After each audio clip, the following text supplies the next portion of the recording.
जिम्मेदारियां काफी होती हैं, वो तो करना ही पड़ता है। परंतु एक बात आपको बहुत निश्चित रूप से बताएं, सबसे बड़ा उदाहरण श्री जनाबाई, वो पूरे दिन सेवा करती थी। देखो यहाँ चित्र भी वैसा ही है, वो ठाकुर जी उनसे उनके साथ में चक्की पिसवा रहे हैं। वो पूरे दिन अपनी जिम्मेवारी निभाती थी। श्री नामदेव जी के यहां पर उनकी पूरी सेवा करती थी, पूरे परिवार की सेवा, जबकि उनका परिवार भी नहीं था, गुरु तुल्य मान करके उनके पूरे परिवार की सेवा करती थी। और जब समय पूरी सेवा से निवृत्त हो जाती थी, तब बचे हुए अपने कार्यों को करती और तब विठ्ठल का स्मरण करती हुई करती थी। बंधुओं, एक बात आप सत्य मानिए, हम पुरुष 1000 नाम जप रोज करेंगे, उसका फल हमको जो मिलेगा वो अगर माताएं बहनें घर कार्य के सेवा करते हुए केवल स्मरण कर लें ठाकुर जी का, स्मरण मात्र से उनको वो फल मिल जाएगा जो पुरुष को अत्यंत जप तप नियम करने से प्राप्त होता है। तो इसलिए सबकी सेवा, सबको संभालते हुए तब ठाकुर जी का स्मरण करते हुए भाव पुष्ट करना, यह स्त्री का धर्म होना चाहिए। आप उसको बोझ मत समझिए, वो दायित्व ठाकुर जी ने दिया है आपको, वो संभालना है। आपकी वजह से सृष्टि चल रही है, यदि माताएं बहनें नहीं होती सृष्टि नहीं चल रही होती। तो इसलिए उनको ये दायित्व मिला है कि वो सबको संभालें। तो सबको संभालते हुए आप तो केवल स्मरण करो ठाकुर जी का, स्मरण मात्र से ठाकुर जी प्रसन्न हो जाते हैं। एक सक्कूबाई थी, सक्कूबाई कथा आती है कि वो बड़े अच्छे भक्त परिवार में जन्मी थी, पर उनका विवाह ऐसे दूषित खानदान में हो गया। ना वहां पर कथा होती थी, ना वहां सत्संग होता था, ना कीर्तन होता था, सब उल्टे सीधे खाने पीने वाले लोग। सक्कूबाई बेचारी चली तो गई ब्याह करके, पर बड़ी दुखी। पर अपने दुख के वजह से, दुख क्या था, केवल यही था कि भजन नहीं है, कीर्तन नहीं है, कथा नहीं है परिवार में। माता पिता और सास ससुर जो भी हैं वो किसी की रुचि नहीं है ठाकुर जी के प्रति, और सक्कूबाई परम भक्त। तो सक्कूबाई अपनी सेवा में लगी रहती, जो उसको काम थे, अपने पति का ध्यान रखना, पूरे परिवार को संभालना, सब करती थी। पर एकांत में बैठ करके ठाकुर जी से खूब रुदन करती थी, आपने ऐसा क्यों किया मेरे साथ? मुझे केवल आपकी कथा सत्संगी तो प्रिय है और आपने उसी से वंचित कर दिया मुझे। बंधुओं, ठाकुर जी जिससे बहुत ज्यादा प्रेम करते हैं ना, उसी को अपना वियोग देते हैं। ये बात आप लिख लो कहीं पर।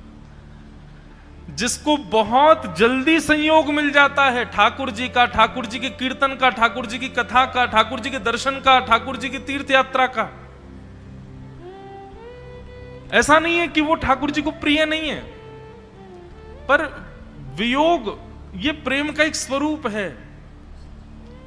हम जिससे अत्यंत स्नेह करते हैं, उसके स्नेह को देखने के लिए उसको वियोग देते हैं। जैसे कभी बालक थोड़ा बड़ा हो जाए, माता पिता का प्रेमी हो जाए, तो माता पिता जानबूझ करके उसको कक्ष में अकेला छोड़ के बाहर जाते हैं, देखे तो सही व्याकुल होगा कि नहीं।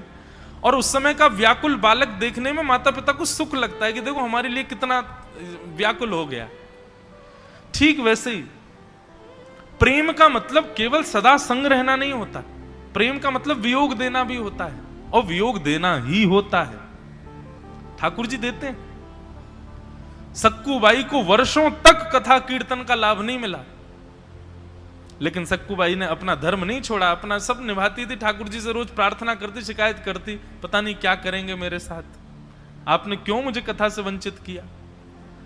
एक दिन उसी नगर में कोई भागवत जी की शोभा यात्रा जा रही थी, सक्कूबाई बर्तन मांज रही थी, और तभी ढोल नगाड़े और सुंदर कीर्तन की ध्वनि सुनाई दी।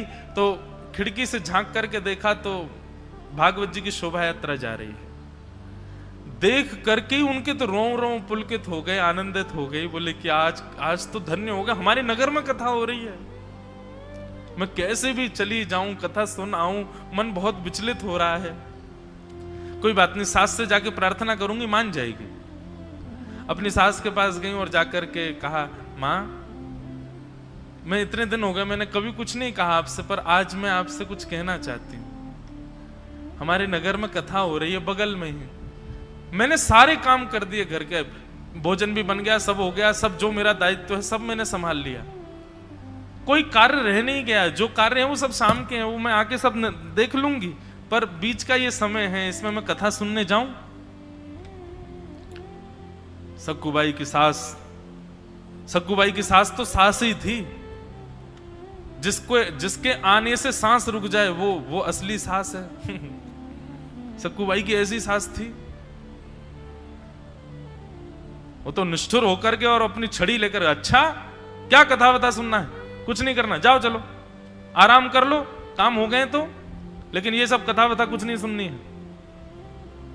ऐसा कह के डांट दिया। सक्कूबाई बेचारी चली गई, फिर रोती रही और एकांत में जाके आज तो इतना रोई, ठाकुर जी को इतना डांटा, इतना सुनाया। बोले आपसे धन संपत्ति थोड़ी मांग रही हूं, आपसे कुछ और थोड़ी मांग रही हूं, कोई सुख समृद्धि मांग रही हूं, आपसे केवल आपकी कथा मांग रही हूं नाथ, वो नहीं दे सकते आप?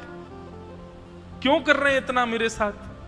और मुझे तो ऐसा लगता है कि 7 दिन में अगर इनकी कथा में मैं नहीं पहुंची, मेरे प्राण निकल जाएंगे और आप जिम्मेवार होंगे मेरे प्राणों के निकलने के। मैंने कोई शिकायत आपसे और किसी वस्तु की नहीं की, केवल आपका लीला सुनना चाहती हूं। उनका वह आर्तनाद, उनका वह करुण क्रंदन, ठाकुर जी मोहित हो गए। भगवान सास का रूप धारण करके सक्कूबाई के पास आ गए और जैसे उनकी सास चलती है, जैसे बोलती है, जैसे भौं अपनी मरोड़ के रखती है, वैसे ही बिल्कुल ठाकुर जी बन के आए और सक्कूबाई से आगे, सक्कू, बोले हाँ जी जी मां आज्ञा, तेरे को कथा सुनने का बहुत मन था ना, चल सुन, एक काम कर, चली जा, लेकिन सुन समय पे आइयो, वापस आ जाइयो, और सुन वहां प्रसाद मिलेगा ना, और लेके आना मेरे लिए भी। सक्कूबाई बोली मैं सच में जाऊं कथा सुनने? बोले हाँ जल्दी जा। बोले आप आज्ञा दे रही हैं मुझे जाने की? बोले और नहीं तो मैं ही दे रही हूं, अब तू विलंब करेगी तो रोक दूंगी, जल्दी जा। सक्कूबाई तो तुरंत महाराज वहां से उठ करके भागी, सीधी कथा में खूब नाची, खूब कथा सुनी, खूब रोई, कथा में आनंदित हो गई। बोले ठाकुर जी मेरी सास का स्वभाव मत बदलो, मेरे पति का व्यवहार मत बदलो, ऐसे रहने दो, बस इनको इतना कर दो कि मुझे आपके पास आने दिया करें। लौट करके सक्कूबाई जैसे ही घर गई तो ठाकुर जी तो अंतर ध्यान हो गए, असली सास बैठी थी। सक्कूबाई ने जाकर के प्रणाम किया, मां लो आपके लिए भी प्रसाद लाई हूं, बड़ी अच्छी कथा, व्यास जी ने ये सुनाया, ये सुनाया, ये सुनाया। सक्कूबाई की सास ने प्रसाद दूर फेंक दिया। किससे पूछ के गई थी तू? सक्कूबाई बोली अरे आपने ही तो आज्ञा की थी, जा चली जा कथा सुन के आ, आप ही तो बोली थी मुझसे, और मुझे ये भी कहा था प्रसाद लेके। बोला अच्छा झूठ बोलती है। वहां तो वो डांटने लगी, सुनाने लगी, घर के इतने काम पड़े हैं, तूने कैसे कहा कि सब हो गए? मैंने खुद देखे, बर्तन आधे मजे रखे थे, कुछ वस्त्र रह गए थे। बोले मैं कर रही थी, लेकिन तभी आपने कह दिया कि तू जा, तू कथा सुन के आ, तो मैंने सोचा आके कर दूंगी बचा हुआ कार्य। सक्कूबाई की सास खूब नाराज हुई, बोली कि पता नहीं क्या हुआ, इन्होंने आज्ञा दी, खुद ही डांट रही है मुझको। भीतर जाकर के वो दिखाने लगी, देख बर्तन सारे यहां पर झूठे रखे हैं, तेने माजे नहीं। सक्कूबाई बोली लेकिन यहां तो एक भी बर्तन झूठा नहीं है। सास ने जैसे देखा तो वहां तो सारे बर्तन धुले रखे थे, कोई भी झूठा नहीं। बोले अच्छा बर्तन धुल गए? सास खुद सोच रही है अभी तो झूठे देखे मैंने। दूसरी तरफ जाकर के बोली अच्छा देख यहां पर वस्त्र सारे बिना घई लगाए रखे हुए हैं। बोले नहीं वस्त्र तो सारे घई लगा के रख दिए, देखो। सास बोली अभी तो मैंने ऐसी देखे थे, ये किसने किए? सक्कूबाई का नेत्र बंद हो गए और आभास होने लगा कि जब पहले सासू मां आई थी तो पता नहीं क्यों मुझे विश्वास ही नहीं हो रहा था कि आज्ञा कैसे दे सकती हैं, और जब मैंने उनका स्पर्श किया था तो मुझे बड़ी कोमलता का अनुभव हो रहा था। कहीं ऐसा तो नहीं श्री कृष्ण को मैं इतना डांटती हूं, इतना सुनाती हूं, वही तो नहीं आए थे कहीं? और ये सारे बर्तन धुलना और सारे कपड़े तय करना ये कहीं कृष्ण ही तो नहीं करके गए? नेत्र बंद करके विचार किया तो अनुभव में ही ठाकुर जी सारी क्रिया करते हुए दिखाई दे गए और सक्कूबाई समझ गई। वहीं बैठ गई अपने घुटनों पर और कहने लगी नाथ अब कृपा करो, जब आ ही गए हो यहां तक, सब कर ही रहे हो तो फिर कृपा अनुग्रह करो ना। इतने में ही श्री ठाकुर जी प्रकट हो गए और प्रकट होकर के सक्कूबाई के पूरे परिवार की मति सुमति कर दी और सबके भाव जो थे कुभाव उन सबको भाव में परिणत कर दिया, आदि आदि करके सक्कूबाई के ऊपर अनुग्रह किया। बोलो भक्तवत्सल भगवान की। तो माताओं को दायित्व देकर के भेजा है भगवान ने संसार में। उस दायित्व का निर्वहन करते हुए भी अगर स्मरण कर लेंगे ना, ठाकुर जी उनसे जल्दी प्रसन्न हो जाते हैं। भाई लोग जितना जप तप में लगे रहेंगे उतनी फिर लगेगा टाइम ठाकुर जी को प्रसन्न होने में। पर माताओं का तो एक दिन का प्रेम भाव भी यदि वो देती हैं ठाकुर जी को, ठाकुर जी उसी से ही प्रसन्न हो जाते हैं। फिर एक और प्रश्न है, पर इसका उत्तर मैं कल दूंगा क्योंकि फिर बहुत विलंब हो जाएगा, विशिष्ट है। एक बात कह देता हूं, इन्होंने कहा है कि आपने 5वें दिन की कथा में कहा था कि क्रोध आने पर मौन हो जाओ। यह मैंने अपनी जिंदगी में उतारना प्रारंभ किया है, परंतु दूसरा पार्ट क्षमा, ये कैसे लाया जाए, क्षमा कैसे करें?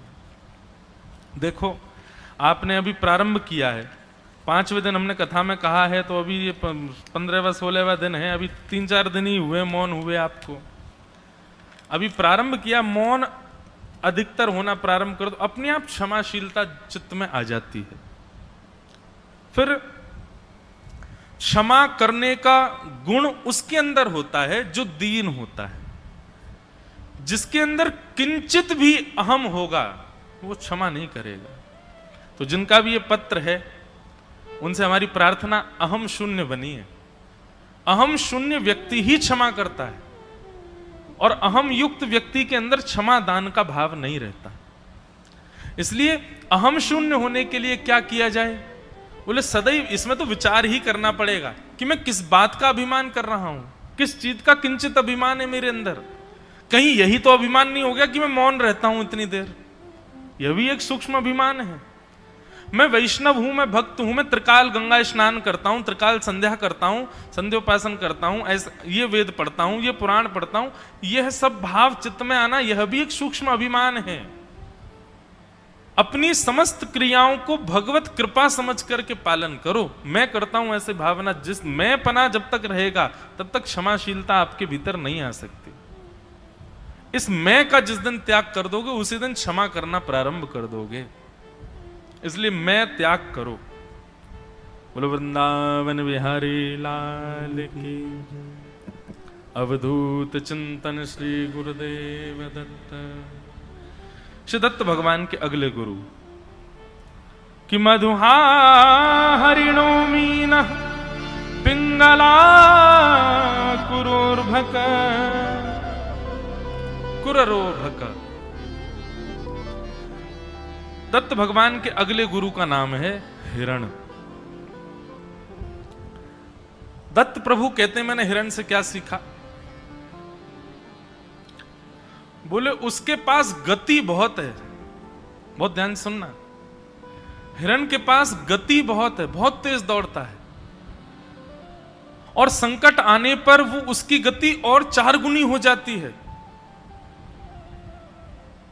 पर वह अपने कान का इतना कच्चा होता है। एक दिन मैंने कथा में बताया था ना, वो श्लोक पंडित जी ने लाके मंच पे दिया था, उसमें 5 उनके बारे में, कुरंग मातंग पतंग भृंग मीना हता पंच भिरेव पंच नहर प्रमादी सकथे न हन्यते ये सेवते पंच भिरेव पंच।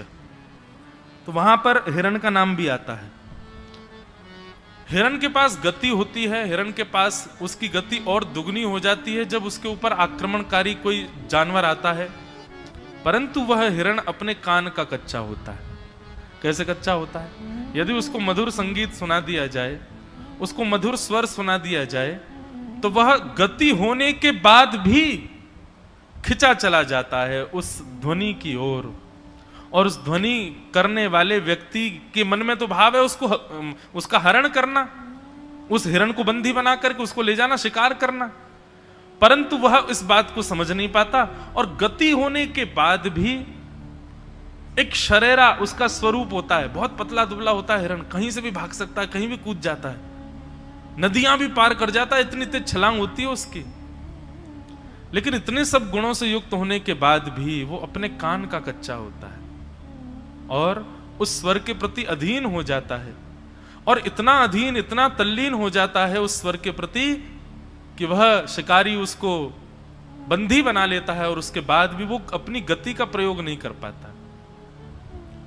तो मैंने यहां पर यह सीखा कि व्यक्ति को सर्वगुण प्राप्त हैं, गति प्राप्त है, शरीर स्वरूप सब कुछ उसका बढ़िया है, परंतु वह अपने कानों को योग्य सुनने वाले भाव नहीं प्रदान करता है, तो उसकी गति हिरण जैसी हो जाती है।